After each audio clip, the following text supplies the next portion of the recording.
Tapi engkau khalifah dari khalifah, kau dinaungi, kau diselamatkan. Oh, dari hari pembalasan engkau bisa bawa mata air kebaikan.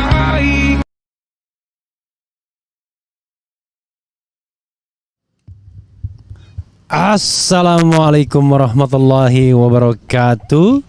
Sobat RH sekalian, jumpa lagi kita di channel yang keren ini. Keren caras ya sobat semuanya. Coba kita lihat dan bacakan ini ya. Banyak masalah rupanya di negeri ini. Termasuk juga kelakuan komisioner KPU pusat yang konon ya, yang diduga diintervensi oleh kekuasaan dan dia mengintervensi KPU daerah untuk tidak meloloskan Partai Umat. Nah, ini diakui ya oleh ex komisioner KPU Hadar Nafis Gumai karena dia mendapatkan informasi itu sebagai orang yang pernah menjadi ketua atau ketua sementara, pernah sebentar, anggota KPU dan juga aktivis pemilu hingga saat ini sudah puluhan tahun menjalani aktivitas sebagai aktivis pemilu. Hadar Nafis Gumai tahu betul ya, dan banyak jaringan ke daerah-daerah. Nah, ini dia mengatakan akui tahu soal penjagalan Partai Umat, ex komisioner KPU arahan dari pusat. Penting disampaikan ya, kenapa? Karena kita ingin pemilu itu berlangsung secara jujur dan adil. Kalau belum apa-apa ada intervensi seperti ini, you can imagine terhadap para pemenangnya. Bayangkan, kalau peserta pemilu saja diintervensi, apalagi pemenangnya. Dan pelakunya siapa? Pelakunya pasti orang yang memiliki kekuasaan, orang yang memiliki power, yang memiliki uang, yang memiliki segalanya. Jadi sahabat era sekalian, nanti ini ada kaitannya dengan soal endorsement kekuasaan ya. Coba kita lihat ya. Oke. Jadi bukan soal partai umatnya ya, tetapi soal keadilannya. Kita tidak mengurusi dapur partai umat ya, tetapi soal keadilannya. Kita ingin pemilu yang jujur dan adil from the beginning, tapi bukan pemilu yang tidak jujur dan tidak adil dari permulaan. Oke, coba kita bacakan. Akui tahu soal penjagalan Partai Umat, ex komisioner KPU arahan dari pusat, inilah.com. Mantan komisioner Komisi Pemilihan Umum KPU Hadar Nafis Gumai mengakui memang benar ada upaya menyingkirkan Partai Umat dari pemilu 2024. Kabar ini tidak mengejutkan bagi Hadar sebab ia sudah mendapat informasi yang menyebut ada arahan dari pusat untuk melakukan penjagalan terhadap salah satu partai politik ya. Tentu saya kecewa dan prihatin dan juga kesal, marah jugalah. Kok ini bisa terjadi seperti ini dan ini dilakukan oleh penyelenggara pemilu sendiri. Dan itu saya dengar diarahkan dan diminta dari pusat. Nah, saya kira ini harus ditindaklanjuti, kata Hadar saat dihubungi inilah.com. Ditegaskannya informasi tersebut bukan bualan belaka. Hadar meyakini betul ada upaya sistematis untuk menjegal parpol besutan Amin Rais itu. Maka ia memandang perlu ada pendalaman lebih lanjut untuk menguak praktik curang ini. Kami mendengar bahwa ini diperintahkan disengaja gitu. Teman-teman KPU daerah di lapangan itu ya kan saya mendengar saja ya, semua butuh bukti. Mereka semua tertekan sekali, makanya ada dua kelompok besar. Kelompok penakut mengikuti arahan dan tekanan, itu ada kelompok kecil yang pemberani di lapangan itu kemudian bersuara, sambungnya. Pendalaman soal praktik curang ini diperlukan agar bisa menjaga kredibilitas dan akuntabilitas KPU di mata masyarakat. Sebab jika tidak dibuat terbuka, publik akan selalu memandang negatif terhadap apapun yang KPU lakukan. Kalau tidak diusut, orang saya kira akan tidak percaya dan ancamannya adalah tidak percaya dengan apa yang dikerjakan KPU. Tidak percaya dengan hasil pemilu, ya rusak kita kalau seperti ini. Oleh karena itu ini harus dibenahi, dibongkar sekarang juga. Lanjut Direktur Eksekutif Network for Democracy and Electoral Integrity Negrit itu. Senada dengan pinta Amin Rais dalam video yang beredar, Hadar juga meminta agar seluruh hasil verifikasi yang telah dilakukan KPU terhadap partai-partai baru dan partai-partai non-parlemen untuk segera diaudit. Yang penting bagaimana ini proses verifikasi ini dilakukan secara jujur, sesuai dengan peraturan perundang-undangan yang berlaku. Kalau ini dibiarkan seperti ini, saya akan sulit membayangkan apa jadinya negeri kita kalau nanti kemudian kita semua tidak percaya. Sebelumnya Ketua Majelis Syuro Partai Umat Amin Rais menyebut bahwa dirinya mendapatkan informasi yang valid terkait partai politik parpol yang lolos dan tidak dapat mengikuti pemilu 2024 yang akan diumumkan oleh KPU ya. Ini sebelumnya ya. Video ini kami buat setelah kami mendapatkan informasi A1 yang valid bahwa pada tanggal 14 Desember nanti seluruh partai baru dan partai non-parlemen akan diloloskan oleh KPU kecuali Partai Umat. Jelas Amin dalam sebuah video yang kemudian viral ya. Ia juga merasa bahwa keputusan KPU terhadap hal ini sangat bias dan penuh kejanggalan. Tampaknya atas perintah kekuatan yang besar, Partai Umat di-single out atau satu-satunya yang disingkirkan sehingga Partai Umat tidak bisa mengikuti pemilu 2024, terang Amin Rais ya dalam video yang sudah beredar sebelumnya.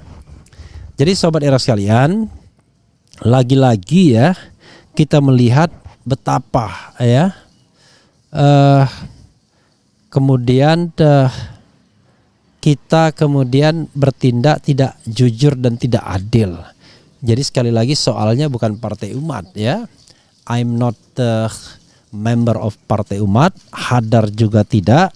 Tetapi yang kita inginkan adalah pemilu itu berlangsung jujur dan adil from the beginning. Tapi kalau from the beginning tidak jujur dan tidak adil, maka keseluruhan proses itu tidak akan bisa diterima apapun hasilnya. Karena dianggap, bayangkan, baru menetapkan peserta pemilu saja sudah berhembus kencang ke aroma ketidakjujuran dan ketidakadilan. Itu yang paling penting. Kita berharap dengan Bawaslu common. Jadi ya common thingsnya itu ya, common thingsnya hal yang lumrahnya begitu. Tapi pertanyaannya adalah apakah Bawaslu bisa menegakkan elektoral proses ini secara baik atau tidak? Tetapi terlepas dari apakah nanti Partai Umat bakal dimenangkan oleh Bawaslu atau tidak, yang jadi masalah adalah kalau memang betul intervensi itu datang dari anggota KPU pusat, maka tidak ada cara lain kecuali mereka diberhentikan oleh DKPP. Pertanyaannya adalah siapa DKPP-nya? Apakah DKPP ini orang yang punya independensi seperti Pak Jimli ketika menjadi ketua DPKPP, atau part of government atau part of the state atau part of pihak-pihak yang memang berkepentingan di dalam kontestasi politik. Jadi Allahu Akbar ya. Bagaimana kita mau melakukan pemilu yang jujur dan adil. Jadi tidak heran ada suara-suara dari masyarakat seperti Lanyala Mataliti yang kemudian mengatakan nggak ada gunanya pemilu itu, kita udah tahu arahnya kemana. DPT-nya saja udah nggak jelas ya. Sebenarnya belum DPT tapi data kependudukan. Tapi kita harus setia kepada konstitusi. Yaitu konstitusi mengatakan bahwa yang namanya pemilu itu sekali dalam 5 tahun dan tidak boleh ada penundaan dengan alasan-alasan yang tidak jelas, apalagi kemudian alasan untuk mengubah segala sesuatunya secara drastis. Karena itu KPU ya tetap menjalankan skenario bahwa pemilu atau termasuk juga Pilpres akan dilaksanakan pada tanggal 14 Februari. Tapi sekali lagi, hal seperti ini harus benar-benar diklarifikasi dan ditegakkan hukumnya. Ada juga berita soal abuse penyalahgunaan kewenangan oleh ketua KPU terhadap aktivis partai, bahkan ada sampai hubungan-hubungan yang sifatnya personal ya. Ada gratifikasi seksual dan lain sebagainya, tapi nanti akan kita lihat lagi ya. Apakah itu sekedar isu, apakah sesuatu yang perlu dipertanggungjawabkan. Oke. Coba kita bacakan komentar Sobat RH terkait dengan hal ini ya. Oke. Assalamualaikum Bang RH. Waalaikumsalam. Paling ngomong tanpa bukti, waton ya. Dumai hadir, nyimak Bang RH, keren cadas. Waalaikumsalam warahmatullahi wabarakatuh. Wow, demokrasi sekarat. Assalamualaikum, rezim otoriter dan oligarki semoga Allah segera hancurkan karena banyak rakyat yang merintih. Jadi kita harus pahami ya, siapa Hadar Gumai. Hadar Gumai itu adalah seorang aktivis pemilu yang sudah puluhan tahun mengawal proses berpemilu, sangat concern di bidang ini. Pernah pula menjadi anggota KPU ya, Komisi Pemilihan Umum periode tahun 2011 sampai 2016 kalau tidak salah ya. Atau periode sebelumnya lagi ya. Yang jelas ya sepertinya 2011 sampai 2016. Dan kemudian Hadar Nafis Gumai juga orang yang kalau berbicara ya termasuk berdasarkan fakta dan data yang dia pahami ya, tidak bluffing dan lain sebagainya. Karena itu saya meyakini apa yang disampaikannya. Cuman masalahnya kan tidak mungkin beban pembuktian itu dilakukan sendiri oleh orang yang mengadu. Justru ini kan aduan terhadap pejabat publik. Maka seharusnya ada otoritas lain yang melakukan verifikasi ini. Siapa itu? Ya Bawaslu. Bawaslu kan sudah dilaporkan ya soal ini. Dia bisa menangkap laporan atau yang berkembang di masyarakat, bisa juga karena ada laporannya. Jadi walaupun misalnya tidak ada yang melaporkan, tapi karena indikasi ini begitu besarnya, maka Bawaslu harus bertindak. Ya, melakukan pengawasan. Tapi kalau seandainya Bawaslu pun tidak bisa ngapa-ngapain, ya sudahlah. Saya pikir daripada Anda banyak dosanya, berhenti saja ya, daripada sekedar menikmati jabatannya, ya kan? Karena saya paham orang-orang di KPU Bawaslu ya, tidak semuanya berani untuk menegakkan governance, tetapi sebagian dipilih karena mereka mau berkompromi dengan kekuasaan. Itu yang harus kita pahami ya. Oke. Assalamualaikum, rezim otoriter dan oligarki semoga Allah segera hancurkan karena banyak rakyat yang merintih. Silaumen, cadas. Silaumen. Pas, oke, saya tidak mau yang menghina-hina ya.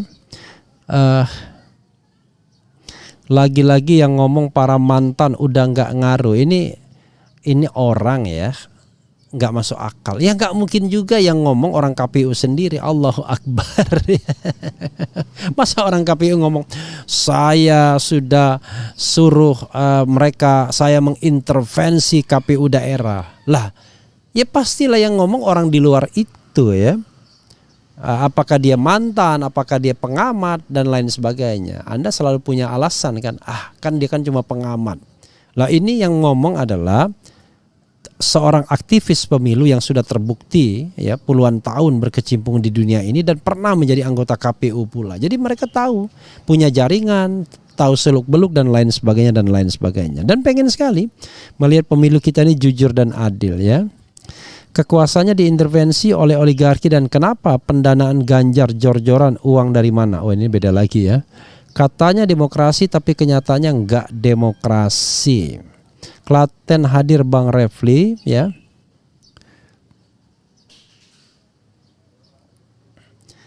Kalau tahu sebut orangnya, siapa yang jegal. Kalau enggak disebut zolim, dosa semua orang. Ini aneh juga Bambang Irawan. Kita ini sedang melakukan proses penegakan hukum. Ya, menyebut nama itu nanti dalam proses penegakan hukumnya. Ya kan? Kalau ke publik itu cukup indikasi. Kalau kita menyebut nama di publik ada dua kemungkinan. Ada yang namanya ya trial by the press, kasihan orangnya, belum tentu dia bersalah. Yang kedua adalah potensi untuk dikriminalkan orang yang menyampaikan masukan dan kritik, yaitu pemberitaan bohong atau hoax ya. Jadi kecuali negara kita demokratis sungguhan ya, tapi kalau negaranya belum apa-apa tiba-tiba mau memenjarakan lain sebagainya ya berat.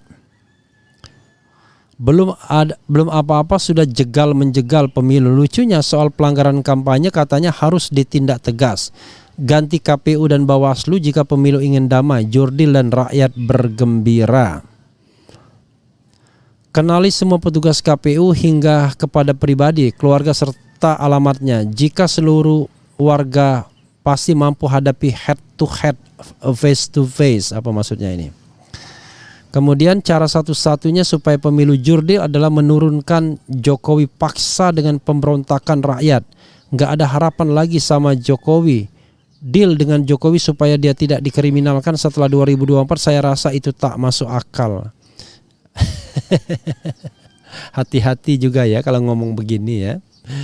Jadi saudara sekalian, gara-gara saya membacakan hal-hal yang seperti ini, tiba-tiba bisa jadi delik dan lain sebagainya ya. Jadi saudara sekalian juga harus paham ketika membuat statement juga, mudah-mudahan statementnya bisa terukur ya. Gitu. Kasihan semua kita. Jadi nanti penjara penuh bukan karena ada penjahat sungguhan, tetapi orang yang kritis menyampaikan pendapat ya.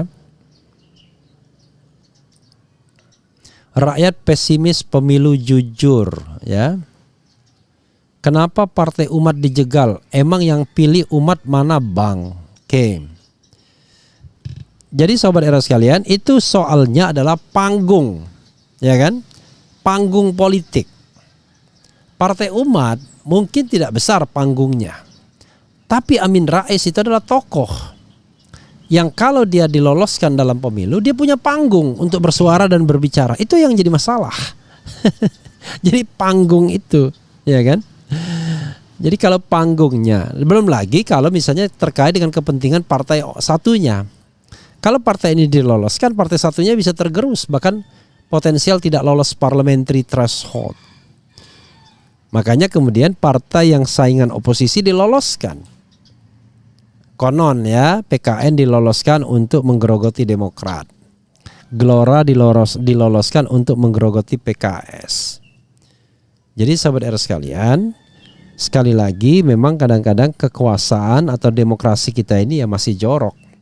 Itulah sebabnya kita butuh melakukan purifikasi, pemurnian terhadap demokrasi kita. Harus menjadi demokrasi yang gentleman, demokrasi di mana orang diberikan kesempatan. Kalau saya katakan ya, ngapain melarang orang untuk ikut pemilu? Ya semua ikut pemilu saja. Yang paling penting adalah orang ketika sudah ikut pemilu, nah dia diminta untuk berlaku tidak curang, jujur dan adil. Kalau memang kita mau menciptakan pemilu yang jujur dan adil, ngapain verifikasi partai politik? Cukup kalau dia sudah berbadan hukum, dia boleh ikut pemilu. Tetapi tadi yang saya katakan, dia pakai dua divisi, divisi utama dan divisi pratama. Jadi partai baru seperti Partai Umat misalnya, ya, dan partai yang tidak lolos parliamentary threshold baru bisa ikut divisi pratama, kan begitu. Nanti dia baru bisa ikut divisi utama kalau dia mendapatkan suara yang signifikan. Kalau enggak, waduh, berat kita ya. Jadi memang kalau kita mau mengubah dari awal itu harus jelas dan tegas. Jadi memang divisi pratama, divisi utama itulah jawabannya menurut saya, sehingga nanti semua orang bisa ikut pemilu. Kalau ini kan Partai Umat nganggur, tunggu 5 tahun lagi, dan belum tentu juga dia kemudian bisa mempertahankan basis-basisnya. Nah ini persoalan kan, karena saking zalimnya kita ya. Padahal yang namanya demokrasi adalah sarana yang paling sah dan absah untuk mengubah atau mengganti kekuasaan ya. Berontak yang tidak boleh, tapi ikut pemilu adalah suatu tindakan yang konstitusional yang harusnya membahagiakan kita semua, ya kan? Daripada orang kan mengatakan daripada ngeritik terus ikut pemilu, dan ini sudah mendirikan partai politik dan ikut pemilu malah dijegal. Oke, saudara sekalian, itu saja. Kita akan lanjutkan dengan isu-isu lainnya. Wassalamualaikum warahmatullahi wabarakatuh. Ciao.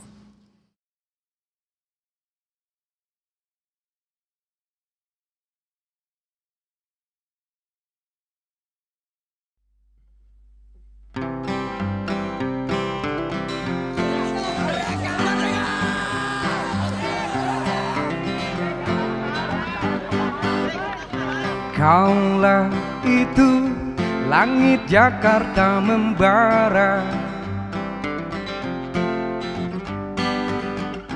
ribuan mahasiswa tumpah ruah,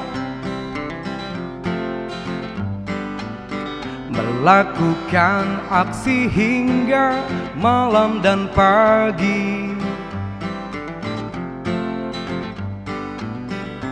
menuntut satu kata reformasi. Ke gedung-gedung wakil-wakil mereka, tak kenal lelah walau tanpa senjata, hanya berbekal mimpi tentang Indonesia yang aman, adil dan sejahtera. Tapi kini reformasi telah dikhianati. Demokrasi sudah mati. Wow, di gedung-gedung korupsi makin canggih, pejabat-pejabat sudah tak ada hati.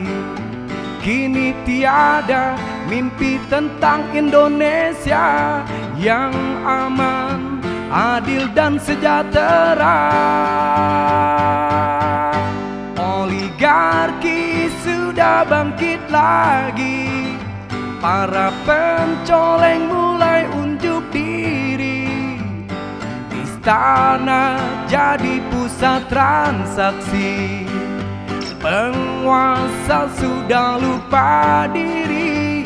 Oligarki sudah bangkit lagi, para pencoleng mulai unjuk diri.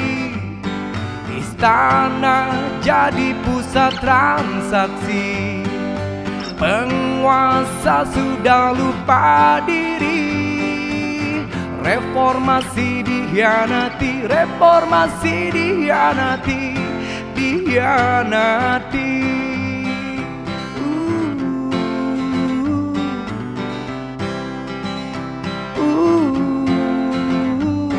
Di gedung-gedung korupsi makin canggih, pejabat-pejabat sudah tak ada hati.